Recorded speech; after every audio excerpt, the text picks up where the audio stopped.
طيب أيها الإخوان والأخوات هيا بنا نبدأ درسنا في هذه الليلة وفي هذه المناسبة بالبسملة. بسم الله الرحمن الرحيم. السلام عليكم ورحمة الله وبركاته. الحمد لله رب العالمين، إياه نعبد وإياه نستعين على أمور الدنيا والدين، والصلاة والسلام على خير الورى في البر والبحر أجمعين. Allahumma salli ala Sayyidina Muhammad wa ala ali Sayyidina Muhammad fil alamin innaka hamidum majid, amma ba'du. Banyak video yang terdapat dalam channel Arabia TV ini, baik bahasan tentang mufradat, sorof tasrif, nahwu maupun uslub, bahkan semua bahasan yang terdapat dalam program pembelajaran khusus kami, yakni program Sekolah Arab Digital, adalah bahasan-bahasan yang terdapat dalam buku yang kami buat ini, yakni 6 jilid buku Al-Ajib dan 2 jilid buku Al-Mumtaz. Semuanya ada 8 jilid. Sudah banyak penyimak channel Arabia TV yang menghubungi kami lewat WA, memesan dan membeli satu paket buku Al-Ajib dan Al-Mumtaz yang kami buat. Oleh karena itu, jika teman-teman ingin memesan dan membeli satu paket 8 jilid buku yang kami buat ini, silakan hubungi nomor WA yang ada di bawah ini. Semoga buku-buku ini bermanfaat, sehingga kita sambil melihat video juga bisa sambil menyimak buku ajar yang kami buat. Semoga bermanfaat. Ustaz, boleh cakap sedikit. Boleh, Ibu Ustaz. Tadi Ustaz kata sekiranya maf'ulun bih datang dulu daripada fa'il, maka diterjemahkan caranya majhul, dipasifkan. Macam gitu. Jadi oleh kerana itu kita tengok dalam terjemahan Al-Quran, mereka akan mengatakan yang tidak disukai nya balik pada Allah. Mereka gunakan huruf N tu huruf besar. Ustaz perasan tak? Ayat yang mana? Ayat yang mana? Boleh tidak, kalau kita tengok la yuhibbuhu, nak ikutkan kan hu tu adalah maf'ulun bih. Oh, di ayat ini, ayat al-khuluqul khabisu la yuhibbu ini ya Bu ya. Jadi oleh kerana bila fa'il datang kemudian daripada maf'ulun bih, biasanya mereka yang menterjemahkan ayat Quran akan menggunakannya itu huruf besar. Sedangkan nya itu balik pada khuluqul khabis ataupun apa-apalah, bukan balik pada Allah. Ustaz perasan tak tu? Tergantung fa'ilnya. Ya, tapi kalau kita tengok kat sini, nya tak boleh balik pada Allah kan? Kalau yang ini, kalau kalimat yang ini, yang kita tulis ini, kalau yang ini, maaf salah. Kalau yang ini, menerjemahkannya begini. Akhlak keji itu tidak dicintai oleh Allah. Oleh Khalik ya, oleh Khalik. Nah, karena fa'ilnya ada Allah disebutkan Khalik, maka tidak usah pakainya, tidak boleh menggunakan olehnya, tapi oleh Allah saja langsung, oleh Khalik. Apa sebab? Sebab fa'ilnya disebutkan Al-Khaliku. Kalau dalam terjemahan anda tengok ayat Quran yang dalam bentuknya macam gini, mereka gunakannya tu balik pada Allah. Sedangkan nya tu balik pada satu perkara yang dibincangkan. Kalau kita tengok. Makanya kata saya tadi, tergantung ayatnya. Misalnya begini. Ini bukan ayat Al-Quran ya, tapi saya buat kalimat yang Ibu maksud. Seperti begini contohnya. Saya tulis dulu.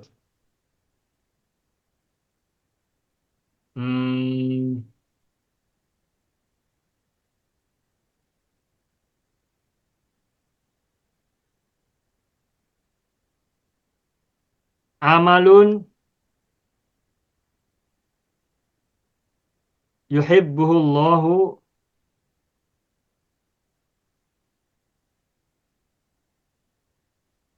wa rasuluh. Bagaimana menerjemahkannya nih? Amalan yang dicintai. Amalan yang dicintai oleh Allah. Allah dan Dan Rasulnya. Rasulnya. Ya. Nah, kalimat seperti ini tidak lagi adanya amalan yang dicintai oleh Allah dan Rasulnya. Meskipun di sini ada hu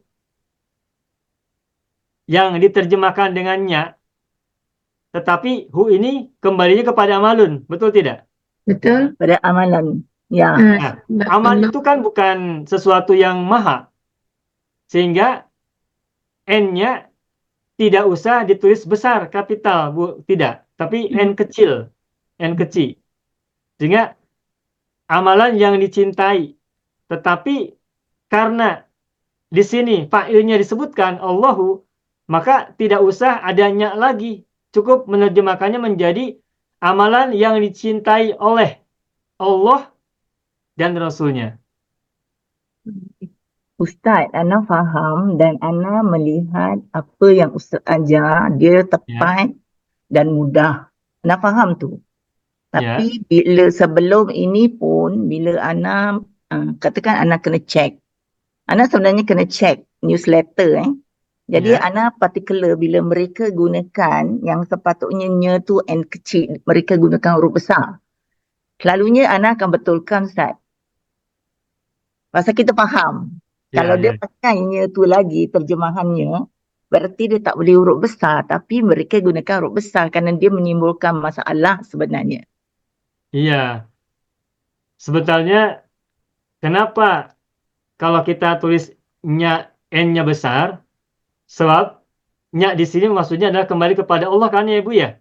Naam. Ya, Mereka akan buat betul. macam gini. Jadi orang yang membacanya akan memahami sesuatu yang tidak tepat lah Ustaz. Iya, betul. Ya makanya oleh karena itu ketika kita menerjemahkan suatu ayat, baik ayat Al-Quran maupun ayat-ayat kalimat yang terbuat dari hadis Nabi ataupun ucapan-ucapan kita, kita harus perhatikan kalau menggunakannya, ini nyanya ini kembali kepada siapa? Kalau kembali kepada Tuhan, kepada Allah, kita gunakan N besar. Tetapi kalau nya bukan kembali kepada Allah, tetapi kembali kepada yang lain selain Allah, maka N-nya huruf gunakan kecil. kecil saja N-nya. Mm-mm. Nah, itu Kemudian, kalau ya, Ustaz tengok bentuk ayat seperti ini, kita memang kena letak hu kat situ. La yuhibbuhu, maknanya hu balik pada al-huluqul khabith. betul. Dan kebanyakan pelajar bahasa Arab, mereka tak particular tentang ini Ustaz. Mereka selalunya akan buat silap dalam keadaan seperti ini. Ya, ya, ya ini memang mungkin masih sesuatu yang belum menjadi perhatian banyak orang ya. Cara menerjemahkan fa'il yang datang kemudian setelah maf'ul bihi. Biasanya orang menerjemahkannya sesuai dengan urutannya. Alak keji itu tidak mencintainya kholik dan manusia seluruhnya. Itu kalau menerjemahkan secara susunan kata per kata. Tetapi kalau kita ingin memahami terjemahan dengan bahasa yang lebih efisien dan efektif, maka perlu menerjemahkannya pun diperbaiki. Nah, saya menyimpulkan bahwa menerjemahkan kalimat yang di situ ada fiil, kemudian maf'ul bihi mendahului fa'il, maka sebaiknya menerjemahkannya kata kerja itu dijadikan kata kerja pasif. Kemudian diikuti oleh kata oleh. Makanya ini akhlak yang keji tidak disukai oleh Allah. Ditambahkan oleh.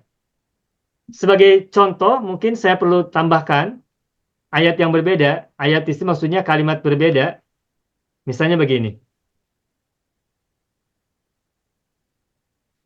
Eh, atau saya coba ambil dari Al-Quran ya. Ada kalimat begini. La ya'kuluhu illal khoti'un. Ada ya ayat ini ya, ya Al-Quran ya. Ada. La ya'kulu illal khoti'un.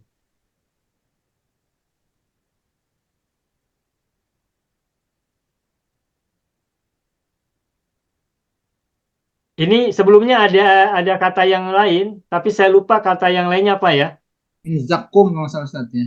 Tentang zakum ya. Ya, zakum. Surah Az-Zumar, Ustaz. Apa itu bunyinya, Bu? Boleh Ibu baca? Saya tak ingat, tapi saya tahu ni.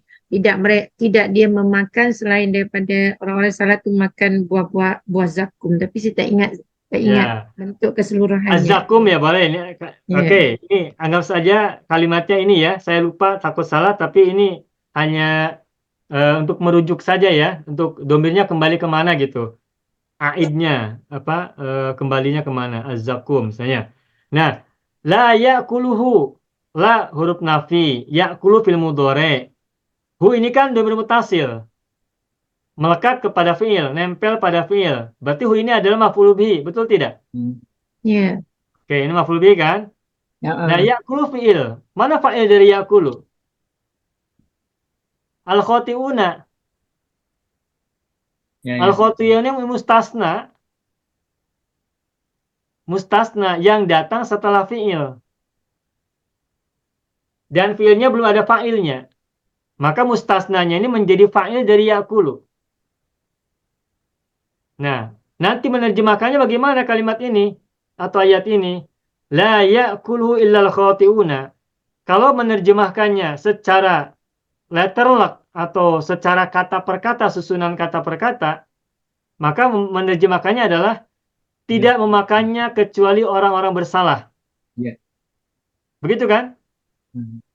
Tetapi kalau kita menerjemahkannya dengan ilmu menerjemahkan yang efektif dan efisien, maka menerjemahkan kalimat ini atau ayat ini menjadi ia tidak dimakan kecuali oleh orang-orang bersalah. Ya. Ia, zakum, ia tidak dimakan. Tuh, dimakan adalah terjemahan dari ya'kuluhu. Ya'kulu maklum, fi'il maklum, bukan majhul. Ya. Namun karena uslub kalimat ini ada maf'ul bihi yang mendahului fa'ilnya, maka fi'il ya'kulu diterjemahkannya menjadi pasif. Sehingga menjadi ia tidak dimakan kecuali oleh orang-orang yang bersalah. La ya'kuluhu illal khoti'una. Ini salah satu contoh. Ustaz, Nah, ini itu sebenarnya ada di surat ini Ustaz, Al-Ma'arij ayat 36 berapa? Ustaz. Ayat Wala berapa? ta'amun illa min ghislin. Ta'amun, benar. Berarti ta'amun ya. Berarti kembalinya kepada ta'am ya. Ya. Coba bagaimana Pak Kani? Ta'amun? Wala ta'amun illa min ghislin. Ya. Wala ta'amun illa min ghislin. La ya'kuluhu illal khati'un. Oh. Nah, berarti ya'kuluhu hu-nya kemana? Ke ta'amun. Amun. Makanan itu tidak dimakan kecuali oleh orang-orang yang bersalah. Ini sebenarnya ini pendapat saya ketika saya berinteraksi dengan kalimat-kalimat bahasa Arab, baik berupa ayat Al-Quran maupun hadis Nabi maupun kalimat-kalimat bahasa Arab yang lain, ketika menemukan kalimat yang terdiri dari fi'il, kemudian fa'il dan maf'ul bihi, maka perhatikan maf'ul bihi-nya ada di mana. Apabila maf'ul bihi mendahului fa'ilnya, maka dalam analisa saya, menerjemahkannya itu lebih enak, lebih mudah dipahami ketika fi'ilnya diterjemahkan menjadi pasif. Seperti contohnya ini. La ya'kulu illal khoti'un. Kalau kita menerjemahkan dengan susunan kata per kata apa adanya, maka memahaminya, menerjemahkannya adalah tidak memakannya kecuali orang-orang bersalah. Ini terjemahan yang biasa digunakan pada umumnya. Tetapi setelah saya berinteraksi dengan menerjemahkan buku-buku bahasa Arab, ketika menemukan teks-teks seperti ini, saya berijtihad bahwa menerjemahkan fi'il ini, ketika ada fi'il, lalu maf'ul bihinya mendahului fa'il, maka menurut saya fiilnya diterjemahkan dengan kata pasif. Kemudian diikuti kata oleh. Tidak dimakan kecuali oleh orang-orang bersalah. Ini ijtihad saya. Dan mungkin ini baik, mungkin baik. Tetapi yang saya rasakan begitu. Coba, satu lagi ya, contoh biar nanti Bapak Ibu silakan bedakan. Bagaimana kita menerjemahkan mana yang lebih baik? Menerjemahkan menggunakan kata pasif ataukah aktif? Saya akan beri contoh satu lagi. Misalnya begini. Al-kalbu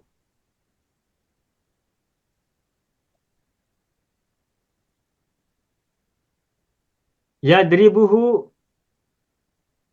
al-waladu. Coba. Bagaimana menerjemahkan kalimat ini sebaiknya? Anjing Yang dipukul. Anjing itu dipukul oleh anak. budak itu. Oleh budak. Anak atau oleh budak. itu. Kalau kita mengikuti susunan kata-katanya, maka ada pilihan berikut mananya. Anjing itu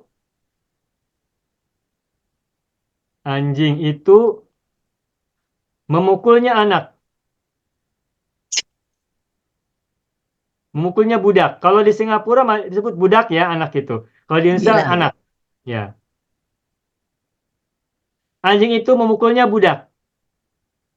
Bandingkan dengan ini. Yang tadi Ibu Sukati tadi translate, terjemahkan. Anjing itu dipukul oleh budak. Mana yang lebih mudah dipahami? Nombor 2. Nomor 2. Ya. Kalau nomor 1, anjing itu memukulnya anak. Itu memahaminya kalau orang Indonesia, orang Singapura mungkin ya, orang Singapura juga, ini kurang bisa dimengerti dengan mudah. Dan kurang indah bahasanya. Tetapi kalau kita gunakan terjemahan yang kedua, anjing itu dipukul oleh budak, oleh anak, itu lebih mudah dipahami dan lebih simpel bahasanya. Itulah sebabnya saya membuat teori. Itu ijtihad yang saya lakukan, membuat teori penerjemahan.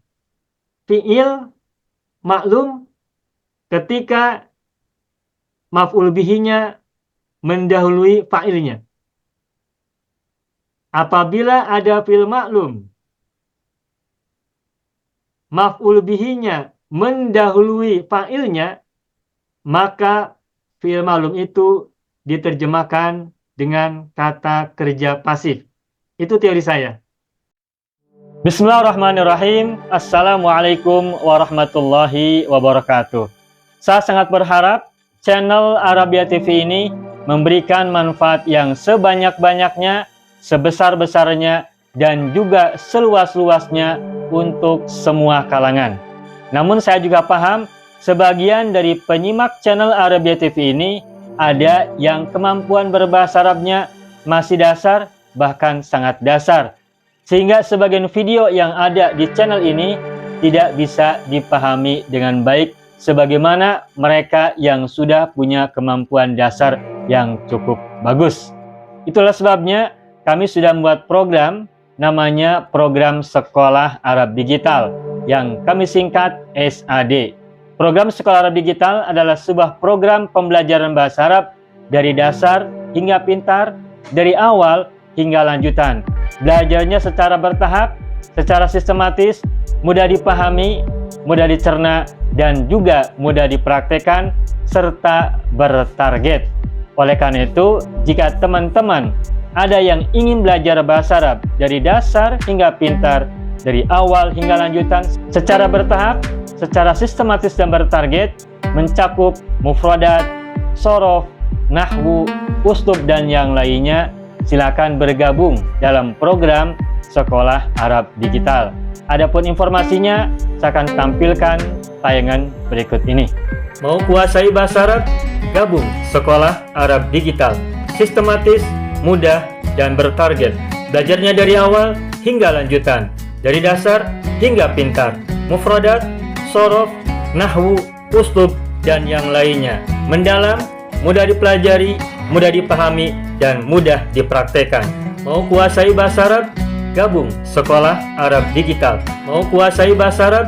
Gabung Sekolah Arab Digital.